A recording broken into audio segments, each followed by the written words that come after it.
It was like any other night when we went to Mia's house. Johnny cooked a tasty dinner. Selon une étude du cabinet Technologia, plus de la moitié des salariés de l'Hexagone estiment que le travail prend une place importante dans leur vie. Alors, pour éviter tout stress, anxiété ou risque de dépression, il est nécessaire de faire attention au bien-être des employés. Avec l'allongement des durées de cotisation, les Français vont partir de plus en plus tard à la retraite.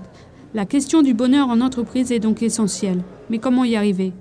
Nous sommes allés enquêter à Paris, au Salon des ressources humaines, porte de Versailles. Il faut savoir qu'en France, le salarié, non seulement veut gagner sa vie en travaillant, mais il veut en plus être heureux dans ce qu'il fait et surtout avoir de la reconnaissance. En ce qui concerne l'entreprise, si le salarié est heureux au travail, forcément il est plus performant et plus productif.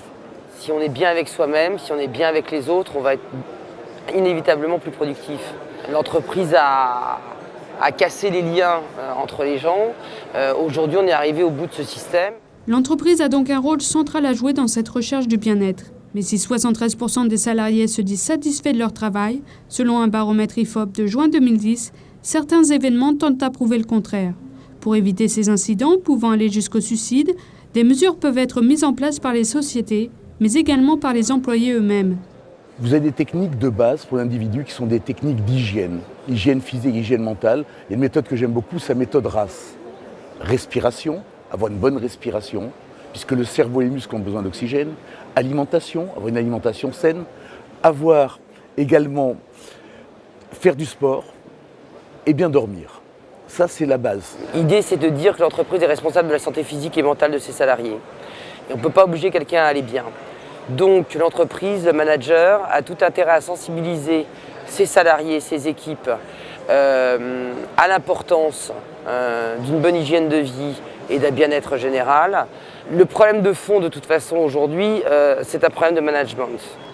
Le rôle social de l'entreprise est donc à prendre en compte tant par les dirigeants que par les différents managers. Et si l'on veut que l'image de l'entrepreneuriat français s'améliore, il faudrait peut-être redéfinir la place de l'humain dans les sociétés. Dans gestion des ressources humaines, il y a gestion, il y a ressources et il y a humain. Et bien souvent, la gestion des ressources vient s'opposer à la notion d'humanité. À partir de là, il faut remettre l'humain au centre de l'entreprise, la préoccupation de l'entreprise, le reste va suivre.